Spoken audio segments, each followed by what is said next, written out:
There we go. There it is. Boom. Will Riley, break it down show, taking it live. Yeah. Hey, man. Thanks for. I know it's impromptu for us. We've been trying to get together for a while, but I appreciate you making time. How much time do we have today? About 45, 50. I'm done with the series of classes, but I've got another meeting that we're jumping into around 7:30. Well, let's make it fast. So, one of the things that my buddy Rich the Day and I talk about when my academic brain is turned on is that folks always say, we can't be nation building abroad. And you're probably right about that.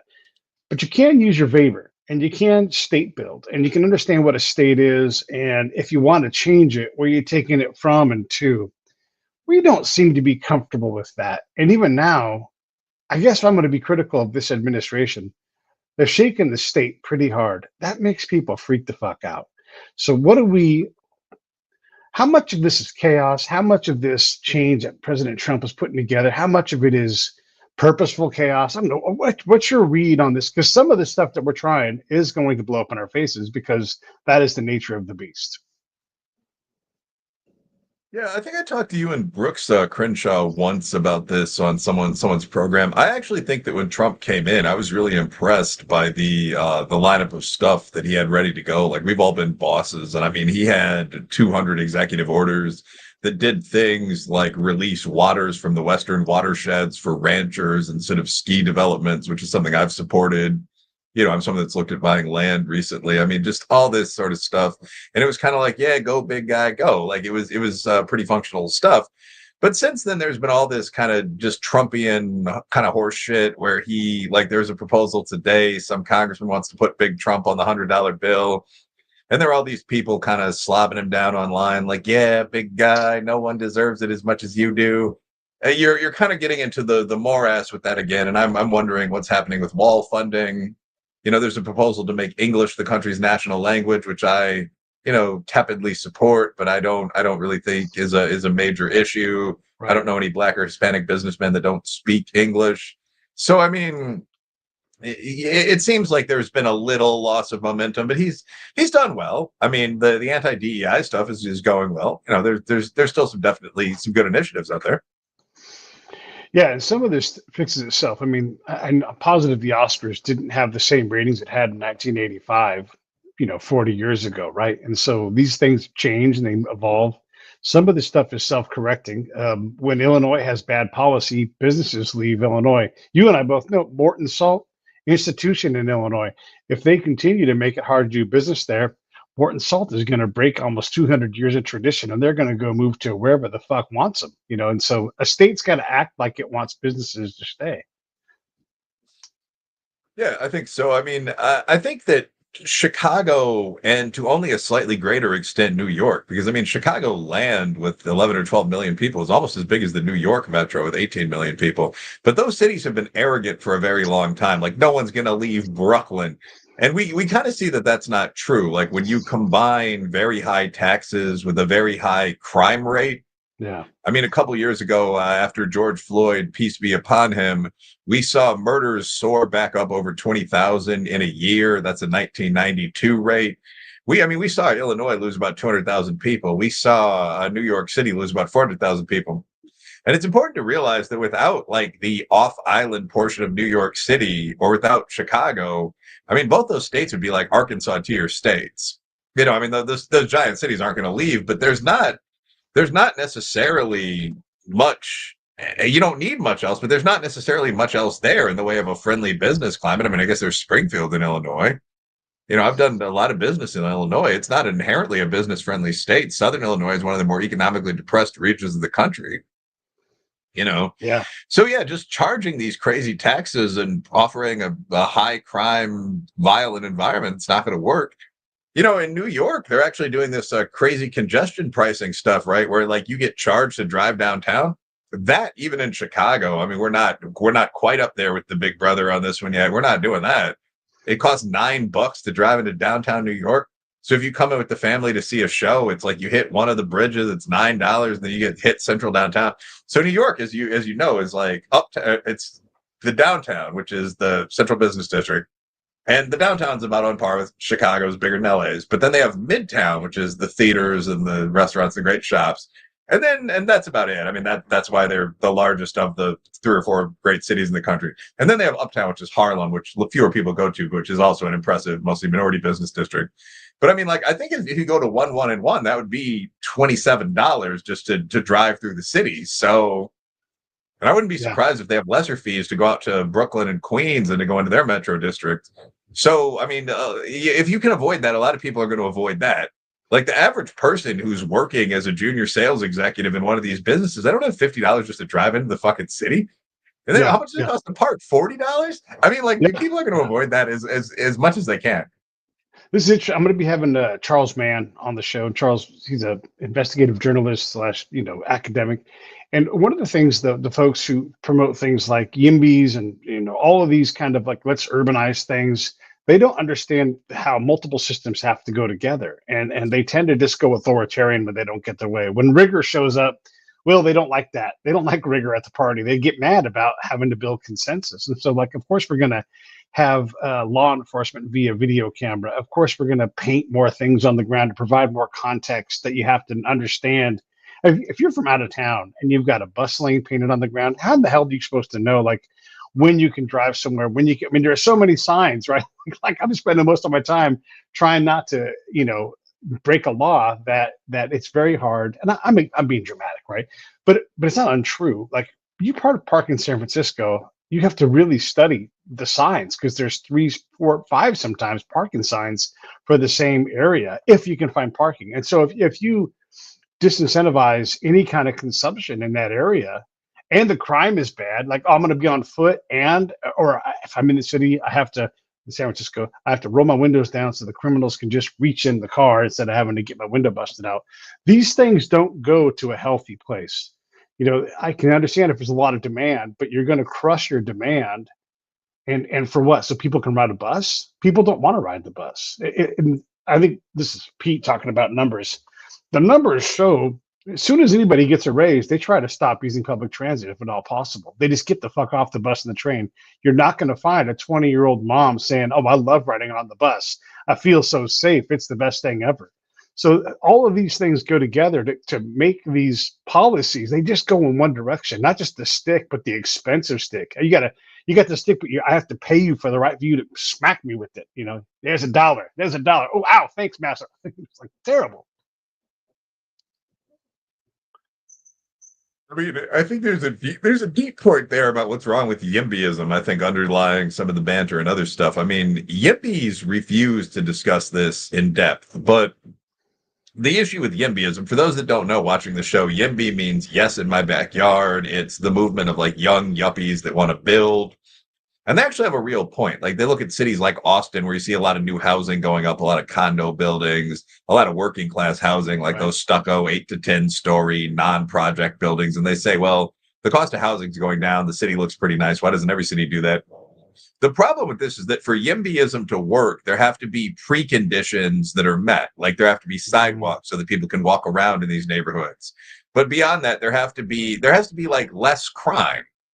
Charles Murray, a couple of years ago, wrote a book called Facing Reality, where he made the point that in urban Black and Hispanic communities, and he also called out some rural poor white communities, not rural, but like ex-urban 20,000 person cities, there's this extraordinarily high rate of crime. I mean, like, I think he's cherry picking to some extent because the Black communities in like Detroit are obviously much higher crime than the white communities in Detroit. The poor whites left Detroit during busing, so on. If you want high crime poor whites, you have to go to Appalachian. We got them down here. But at any rate, without any excuses, like if you just go into that city, like the crime rate in working class Black areas is like 40 times what it is downtown. So in order to have anything work in those areas, in order to have a fresh market or a Starbucks, you've got to suppress that. You have to have cops around. You have to support the cops. You might want a National Guard armory in that area. You relax the crazy gun control laws on citizens. Like you have to do something about the problem that exists. And like cities that are pushing for YIMBY right now aren't doing that at all.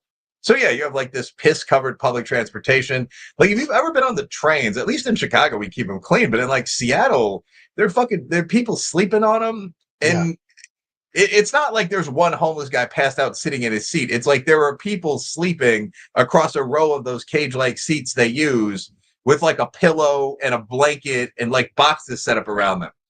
So it's not possible for people to comfortably travel to work and drop their kid off at a daycare in that environment. So no one cares how walkable like the square in front of their building is. You're not just going to walk around it in a circle like a lab rat.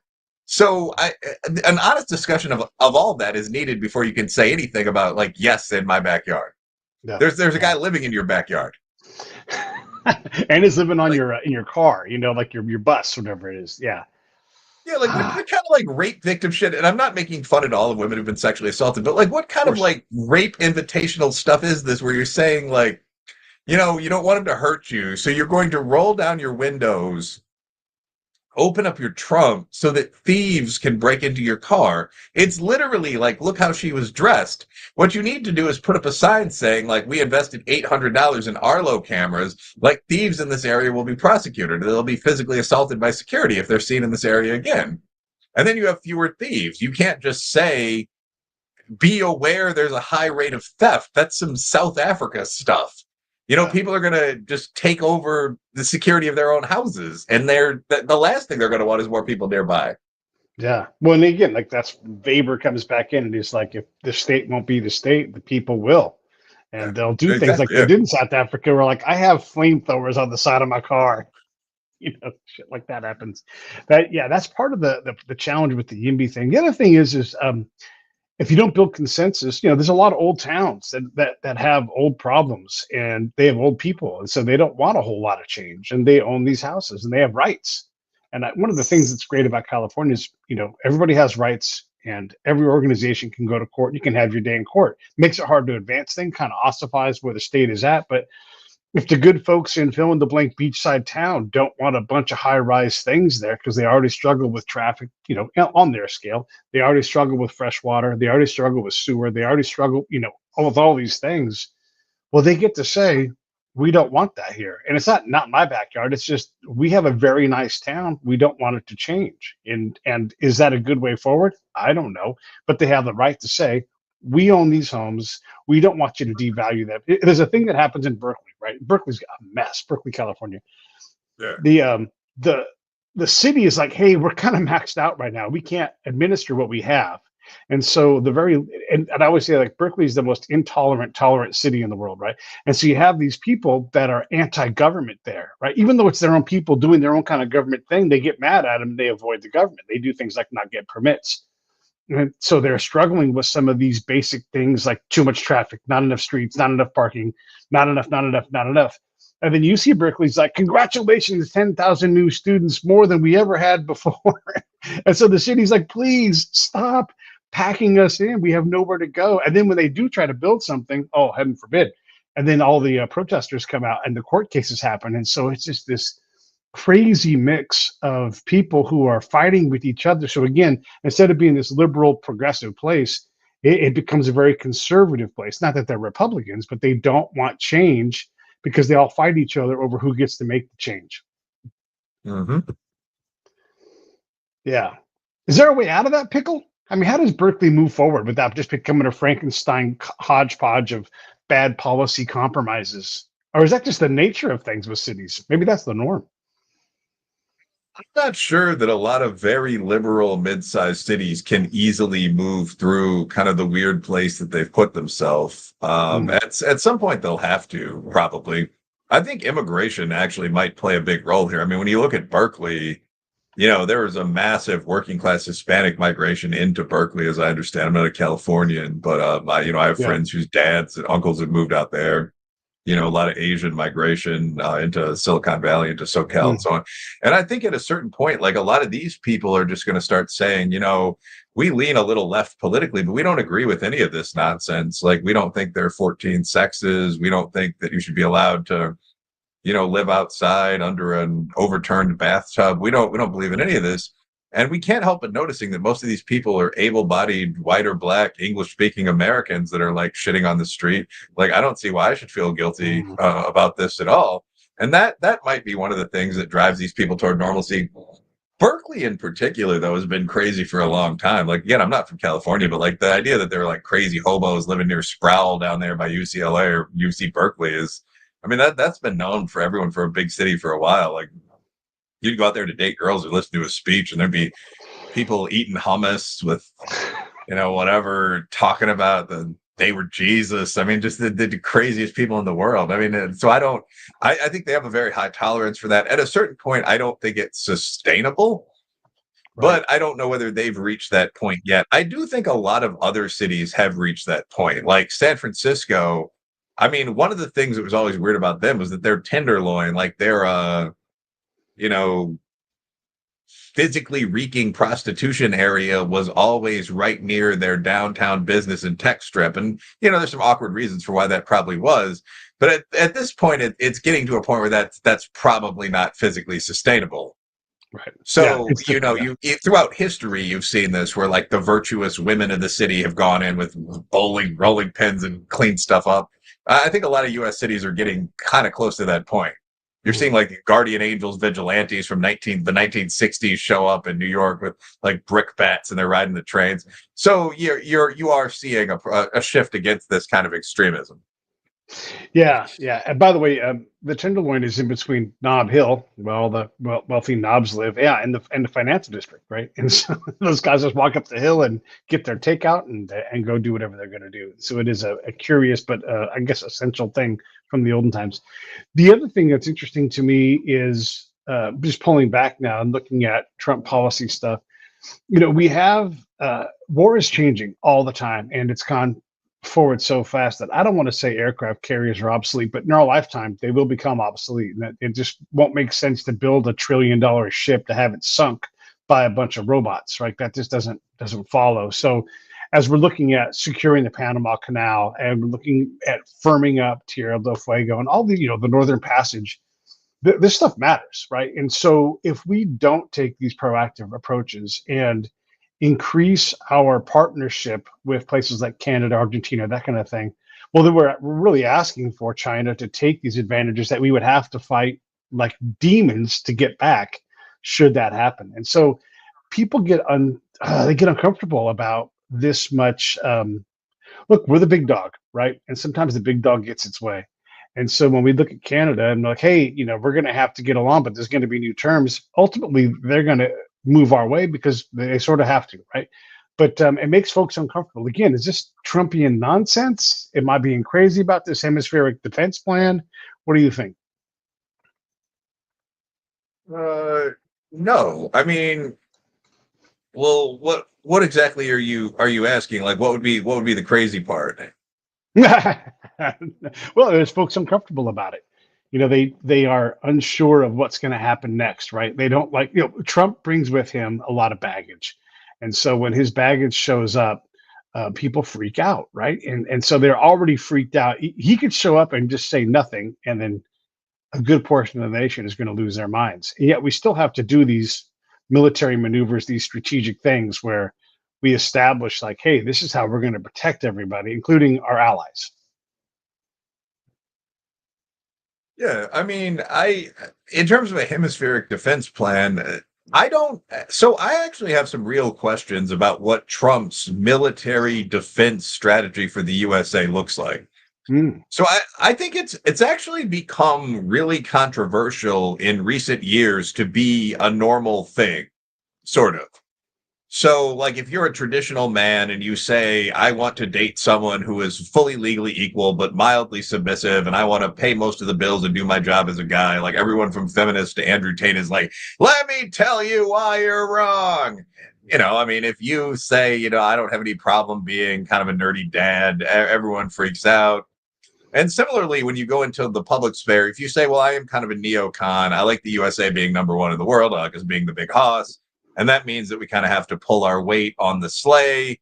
I like our relationships with Britain, Australia, India, other large democracies. I don't hate Indians. I don't hate Jews. I like our relationship with Israel. You hear just these apex hysterics. I mean, I don't support everything he did. Like, you guys, the military did great work over there, but I don't necessarily think we need to invade Iraq as well as Afghanistan during the global war on terror. But, yeah. you know, I don't mind the Bush doctrine, which is that, Mm, the USA is going to respond with certain levels of aggression to things that happen in the international space. I mean, Bush also took the Monroe Doctrine seriously, negotiated with Latin American leaders. Bush is beloved in Africa. He, not some lib, is the guy who set up PrEPFAR, which is the international AIDS treatment program. And like objectively, if we're taking in a lot of high performing African immigrants from Nigeria, Ghana, so on, they do about as well as whites here. There's a practical reason you'd want them not to have AIDS. Like there are objective reasons that you do things that are good, Pete, very often. You prefer people not to have HIV that they can give to people in your country through yeah, sex. Um, but anyway, like, so the USA has long had, I guess what I'm doing out here is almost defending the neocons. Like, the USA has long had a policy of projection of power. So the Monroe Doctrine dates back to, I believe, 1846. It's the idea that you can't screw with kind of the new world that's under our protection. Or the USA and the other big players, Canada and Brazil, are going to fight you. You can't just come over here and abuse Ecuador. And there are practical reasons for that. That means you can't have a base with missiles on it that's within 2,000 miles of the United States. right. We are a member of NATO, meaning that we are committed to defend to some extent the European players. And I mean, I'm not Caucasian myself, but I think if you're a white American, that makes a lot of sense. I mean, your own ancestors came from Britain, Ireland, obviously Ireland's in Britain, but I mean, Italy, Yeah, Germany, yeah. these great countries that are the foundations of Western civilization. Even Turkey's in NATO. I mean, so like there's this whole history of the extension of American power. And I think Trump sometimes says things like, why does NATO even exist? That are staggeringly bizarre. Like what I guess the question would be, what's his alternative plan? Like, would he expose Europe to Russian aggression? Or to aggression against each other. Some of that NATO alliance is to, hey, you whatever Romanians, chill the fuck out when it comes to the Albanians. One of the things I learned from this Finnish guy, he's a general now, but he's like, hey Pete, there's many Europes. And folks get mad about this, but this remains true. Russia is in Europe, and so they're a European country. And so when we look at all of Europe, it's a complex place. You got country folks, you got folks that are back like industrial age time. You got people that drive around really what are you know wagons, like in the old days with a horse, and sometimes they're still horse drawn. And so these things all exist in Europe, while there's also London, and it's a complex place to govern. And so NATO is probably an important thing. But in the last 5 years, I've heard people stand up and say, will Russia become part of NATO? And then all of the Eastern European dudes in the room are looking at each other like, what in the fuck are they talking about? Because they want, and so is NATO expanding? Is Russia going to be part of it? Russia has deployed with NATO in the last 30 years. That's crazy when we think about today. Yeah, I mean, so I think that in terms of what this Finnish soldier told you, there's another basic point about NATO. So first of all, yeah, the idea of Russia joining NATO is kind of crazy. There are three levels here. Russia doesn't need to be in NATO. NATO was founded to check Russia and to some extent now China, the other big powers that are on the borders of Europe. Yeah, I don't yeah. think we should have ever let NATO grow to Russia's borders. That is a provocation against a not unfriendly country. But the idea of Russia joining NATO, unless we're at war with the Arabs or something, that just doesn't make any sense. Like, there are different spheres of power in the world.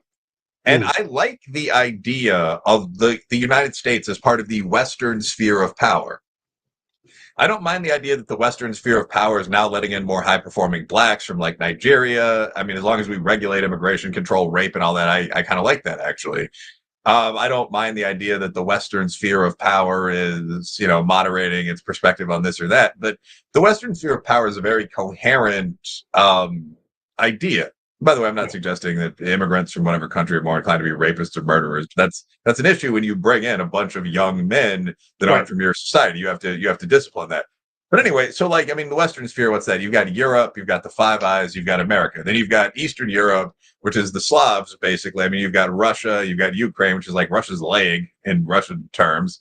But I mean, you have all the stands and so on. I mean, you've got Estonia, Lithuania, Latvia. They can fight over who falls where. But there's Eastern Europe, its own civilization. Then there's a boundary line that NATO should have, in my opinion, kept in place as sort of a borderland. You have Arabia, You have Africa, which is now rising to some extent. You have China. You have East Asia, China versus Japan versus Korea, India, the subcontinent, Pakistan, Bangladesh. So the USA has always stood with the Western descended countries, as opposed to viewing itself as part of, say, the Americas with Latin America, which was our other option in a more ethnically diverse environment, and so on.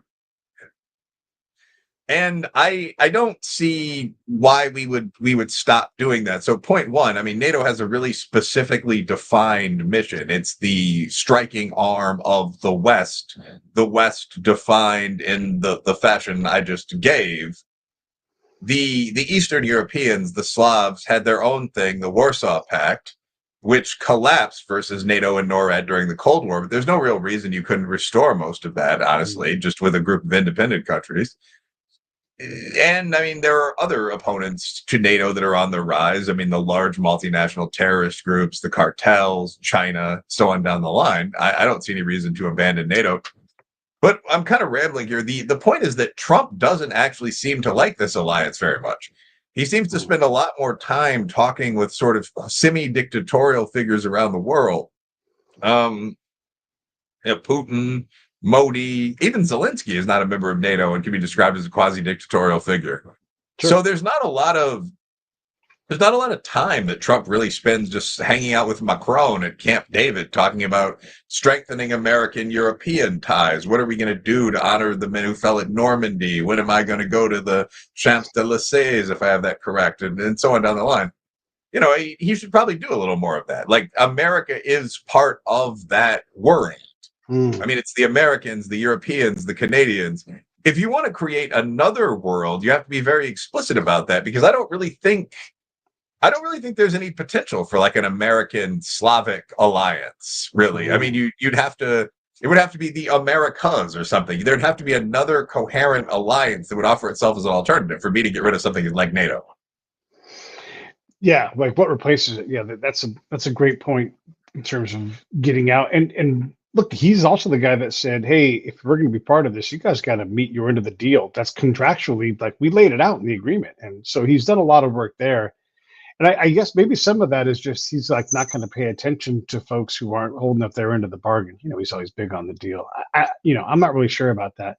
I do know one thing though: when we make bad calls on foreign policy here in the states, invading Iraq, invading Afghanistan. Look, whether those calls are right or wrong, we didn't act like it when we got there. We didn't act professionally. We didn't act with principled behavior.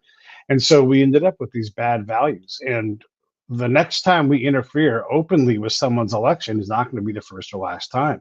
We absolutely interfered with Ukraine's election on purpose to undermine Russia. And so when you do these things, and you're wrong or you don't get the outcome you want, there's a cost for that internationally. And some of that cost is on us. I'm not blaming us for Russia invading another country, but also I'm not saying our hands aren't clean there. We've done a lot to, I always talk about the chalk line. So if we snap a chalk line and say, anybody on this side of the chalk lines with us, anybody on that side, well, you're an oligarch, asshole, monster Russian, and we don't like you anymore. And there's a lot of people in the foreign policy class that get their PhDs and make their bones on trying to figure out how to get us into a fight with Russia, because that's what they need to have happen. And surely you must know these people that they fully believe in these outcomes, whether they happen or not is outside of their control, hopefully, but they are desperate for this full the gap Russian fight.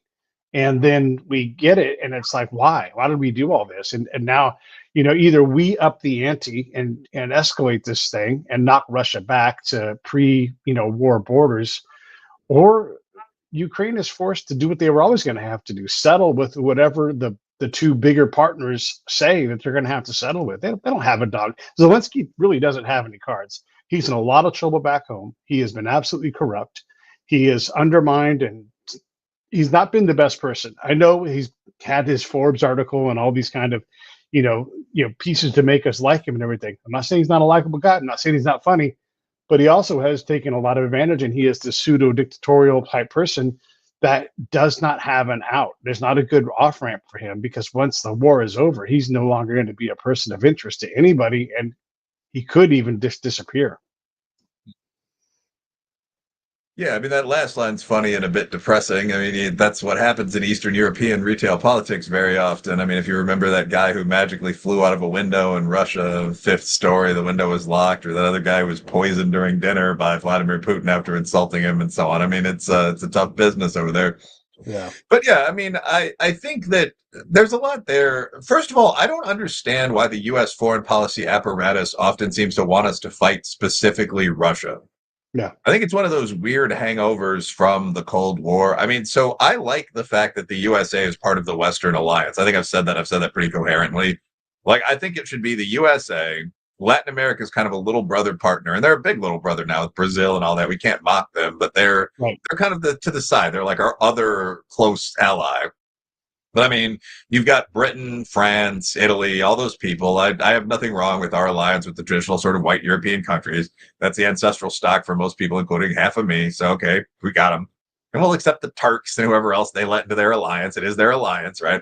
So, but that's the pool. And then you've got Australia and New Zealand. But now all these countries are pretty wildly diverse and well armed. You know, they got Maori warriors in their army and all that. But all Yeah. of those people together are the Westerners as the Westerners are now under the various eagles we learned from Rome. That itself is very appropriate. That's fine. But I don't see Russia as the current enemy for that Western collective at all. And I Right. think most Russian diplomats and political scientists and so on, I don't know many generals, but you talk to captains and light bird colonels in my role and so on. I don't think most of them want to fight us at all. Yeah. I think some of them would consider an alliance against China. I think a lot of them are just thinking about doing their own Russian thing. Yeah. They have a big Yeah. war going on with Ukraine. Like they don't really care. And so that obsession with some of the older Russian people and with a lot of the Americans is weird. There's no benefit to that at all that I can see. That's just a like hopefully we avoid a big war. So you're correct to call that out in the foreign policy apparatus. Does that exist in the military as well? Like Russia's the enemy? When I was in, this is a long time ago, it was the 90s. We weren't really sure what to do, but we trained full the gap exercises because here come the Russians, right? That was a real thing. And a lot Yeah. of the guys in counterintelligence, they were cold warriors. And so we kind of didn't, well, as those guys retired out, they still trained us. And so you kind of didn't know what to do. And we certainly didn't learn Arabic. We weren't familiar with the Quran, but we needed to be. But you wouldn't know that now. Like now I'd be like, hey, master the Quran, understand what's in there. So I would say, yeah, that stuff still exists. And then those guys graduate and they go into think tanks. Here's the thing: is like a guy like Blinken, I don't have any real confidence in his ability to make two right decisions in a row. He makes a lot of bad decisions. When he makes good ones, you're not going to see him because it's high level stuff and it's just going to work out. But what he's done being Sec State, he's just going to go run a think tank. And then he's going to put these papers together, and it's just going to continue to be wrong-headed. Susan Rice, if she was really advising Zelensky, she couldn't get a job at the last administration. This is not someone you want giving you advice on how to deal with Donald Trump. Yeah. That's so these folks tend to stay around. And so yes, in the military side they do. But if this is just Pete dreaming, I'm a dreamer. So if we let American troops go engage with Russian troops, and there's some risk there, they want to be like us. The Iraqis wanted to be like us. Everybody wanted to be like us. They saw us as these badass warriors, right? And so we could actually do quite a bit of calming the hell down. There'd be a lot of exploitation within this, but we can accomplish a lot by just being less shitty towards people and allowing the people, like if we could go to Iran and talk to folks in Iran, they're not going to be that much different than us. Their military people are going to want to know how we do things. They're going to be impressed by our ability to move things all over the world as a military.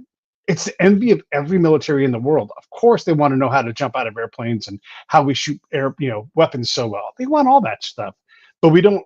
We don't like that. We want to fight them. We want to topple their leaders. We want to siphon off their resources. We're in a lot of ways we're a very bad neighbor slash partner. We're just this giant Leviathan menace that can be very helpful at times, but also will go crawfish on. We will go crawfish on any deal in a second. Yeah, yeah, there's a lot there. I mean, so yeah, first of all, I mean, the USA is viewed as that's something I wish we would stop doing when you talk about. I mean, I know you and Brooks Crenshaw, a buddy of ours, have both done some things in Afghanistan to help former Afghan allies. I mean, I've at Yeah, least given money to some similar causes. They're people that have worked with the Free Burma Rangers, Yeah. to help people in Myanmar, where the USA has frankly betrayed our allies, many of whom were like good fighting men, normal people in a lot of different societies. Mm. The Kurds. I wish we'd stop doing that. I don't get the feeling the military is responsible for that as much as our spooks. Like, well, these wogs won't know what hit them, and then obviously, everyone has computers these days. So I mean, you have people in Kabul, which is the electricity powered capital city, saying, "Hey, the Americans left. We're going to have to lay down our arms. I probably wouldn't make an alliance with them." And I mean, that obviously has an impact around the world. You Right. know, um, so yeah, the focus on Russia is a problem. The betrayal is a problem, even if you don't have a strong honor code. Although I personally do, it's stupid would be the word. Like people will see it, other people will be reluctant to ally with us. But I guess this is kind of what I'm talking about with Trump, because I mean, Mm. with Donald Trump, there are a lot of strengths. There's aggression, bravery, personal gaucherie, which I consider more a positive than a negative. But Mm. I mean, there's also that kind of trading floor willingness to bullshit, say anything. I'm not sure he's the kind of guy who wouldn't cheat at golf, who's beyond like welshing on a deal. And so he's from that Cold Warrior era. So when you talk about his foreign policy I mean, we've been talking about this for 30 minutes and just kind of chopping it up. I'm not sure he has one. Yeah. Like I'm not entirely sure that there's a Trump doctrine. Mm. Trump will regularly say, I want the USA to be number one around the world. And that's good. But being number one around the world requires kind of what Clinton and Bush did. It requires Mm. show the flag cruises.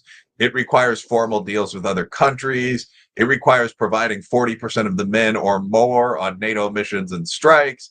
It requires doing kind of these big brother things that hegemons do. So when you say, like, who cares about Ukraine?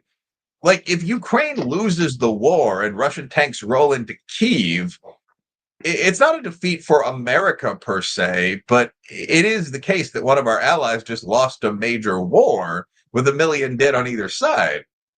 So that's not what hegemons are supposed to let happen. That is a strike across America's back. So I mean, I don't know if Trump has a plan to prevent that. So there's a lot of big talk combined with isolationism. Like Yeah. you can't just say things like "I'm the big guy, don't mess with me," and then not do anything. Yeah. Yeah.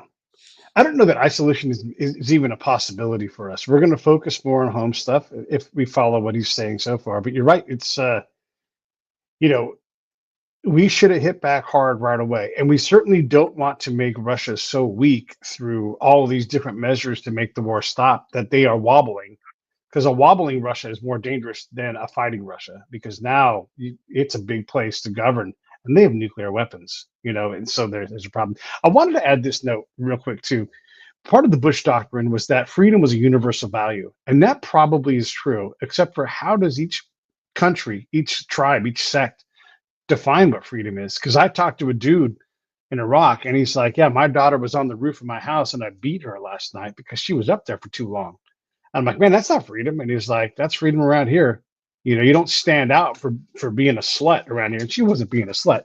But what he was trying to convey to me was you take care of your business and show that you're part of this tribe. And if you don't, someone else will do it for you. And so even though we want freedom, how he defined freedom was keeping their heads down, working, being left alone to do what they needed to do. And that's their kind of freedom. And so part of the Bush doctrine failure was to understand that people have rule of law. It's just not your rule of law. And so when you come in and you wobble that stuff, like we keep trying to do to Russia, you get all these chaotic outcomes because we don't properly have the license, the principal behavior, or the ownership of what happens when we knock over their rule of law and say no more civil court in the tribes. You have to go to an American style court. And by the way, that cost each community $15 million. And they're like, well, how are you paying for that? Well, dig into your pocket, and these create these problems that we don't even have any clue about how badly we're damaging the state. Yeah, I mean, so one of the things that I've gotten kind of famous for saying on public media is that I'm not sure that ultimate right and wrong exist at all. Like, I Mm. frankly don't think that there's a place beyond this world. where everyone is judged by a being beyond humanity who uses the exact same standard for everyone and rates us for the quality of our lives. Like, even if there is an objective God beyond the watchmaker category, and I'd say that's like 50-50 at best, it doesn't make any sense to hold cavemen to the moral standards of modern fighters or thinkers, right? So, does objective morality exist at all? That's the most interesting question in Mhm. philosophy.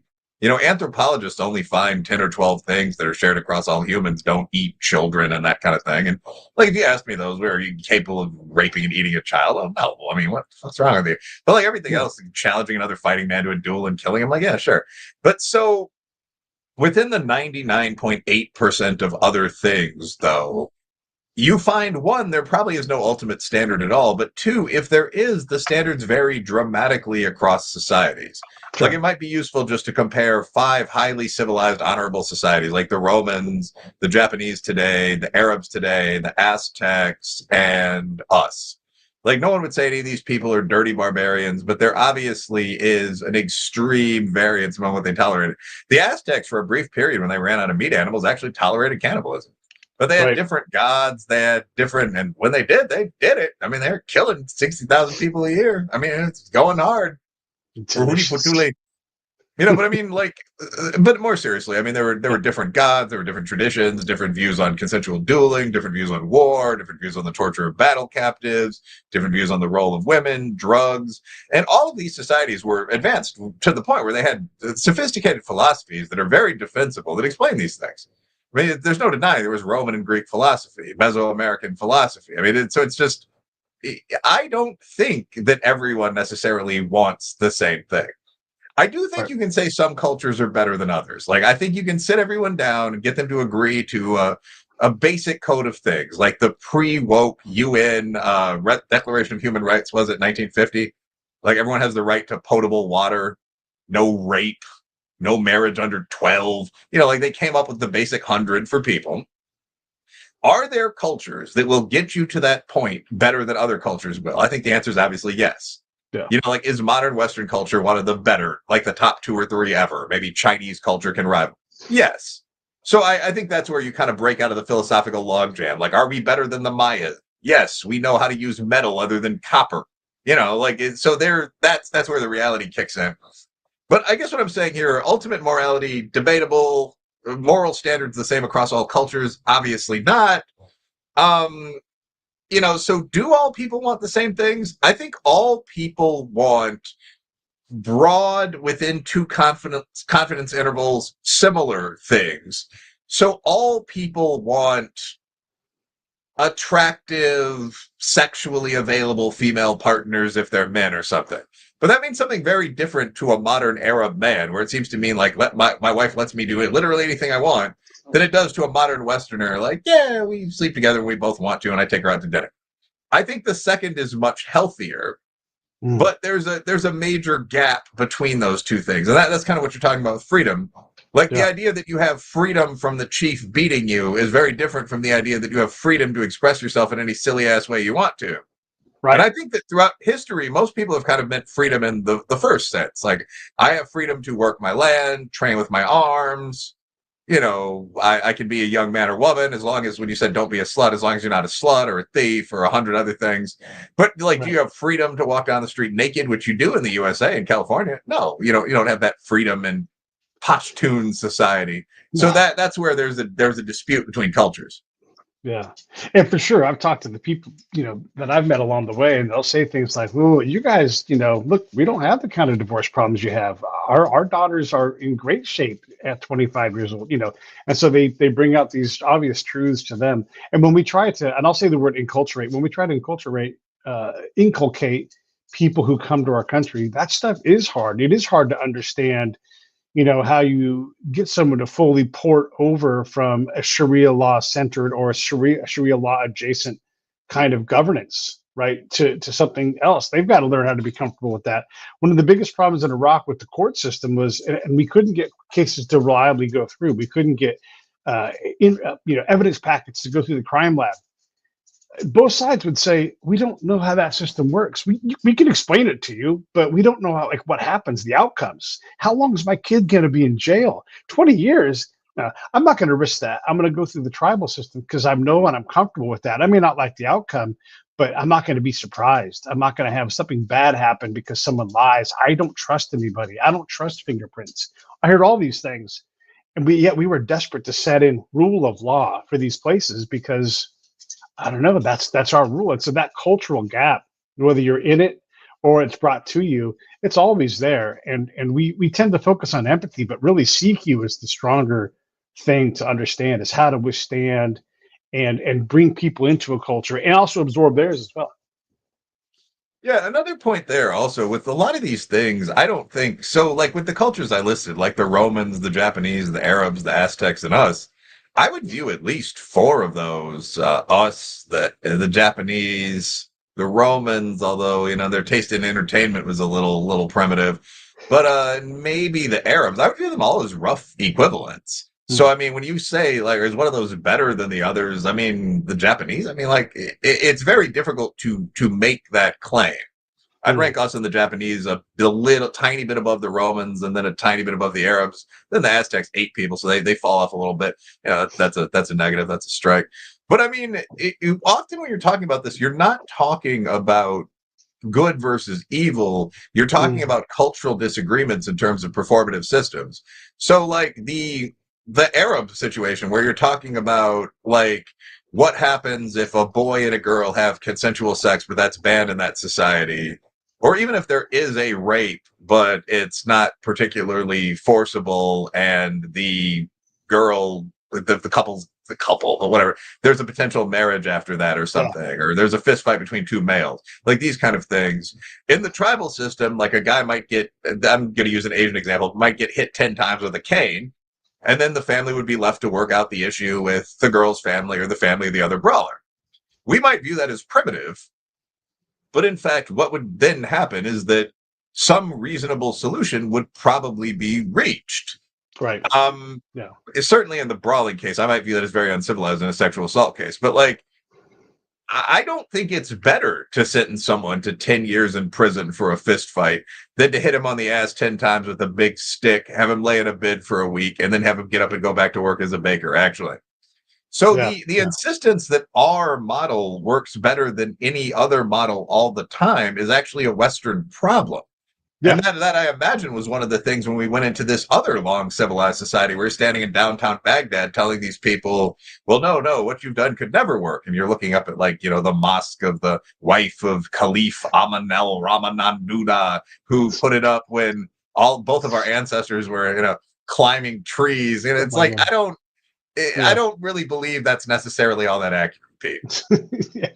Yeah. I mean, when I'm talking about like the modern world, the guy points, this actually happened. He points to the Takal Kasra, the Sisyphon Arch, and he Yeah. points at it and says, that's been there longer than you guys have been a country times five.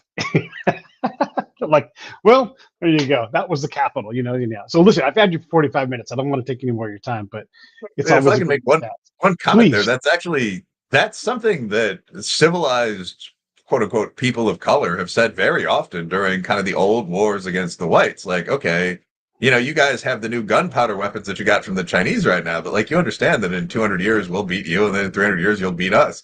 Like you are a new coming people. You used to be the Northmen, the Vikings. Like we know, we remember because we could write a long time ago. And British officers who were, debating civilized Indian officers often thought this was offensive but funny and just kind of accepted it as true. Like that Yeah. line that I just said kind of crudely, but actually is from, I think, the Mughal Prince Babur talking to some British subaltern or other.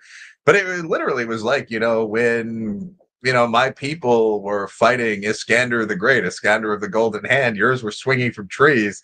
And the English negotiators like, oh, fuck yourself. Like, are you going to give us half the gold or no?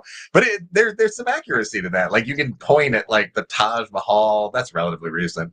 But, like, Shah Jahan's first fort of conquest or the Red Fort in Delhi, and just say, well, that's been there for 3,000 years. What were you people doing 3,000 years ago? Where was your Yeah. city? Londinium? Had they built the forts yet? And there's some truth to that. Yeah. There really is. Yeah. I worked also by a ruin. And by ruin, it was still there, a fortress built by Alexander the Great. Well, what am I running my mouth for? Like this. Who knows?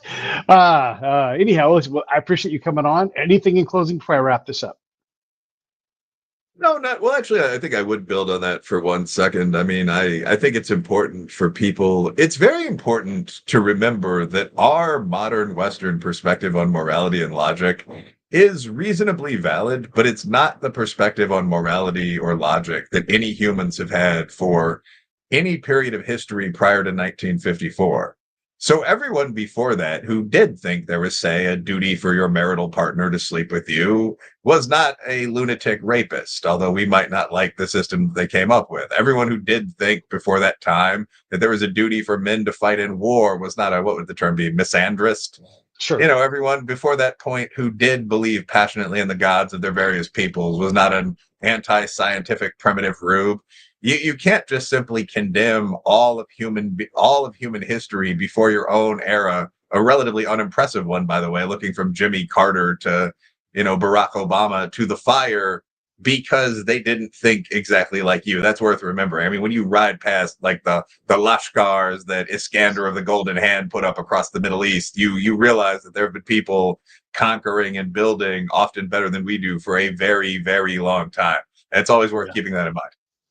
Hey, thanks so much. Don't hang around after I hang up here. Everybody else, I'll talk to you tomorrow. Thanks, Bill. Well,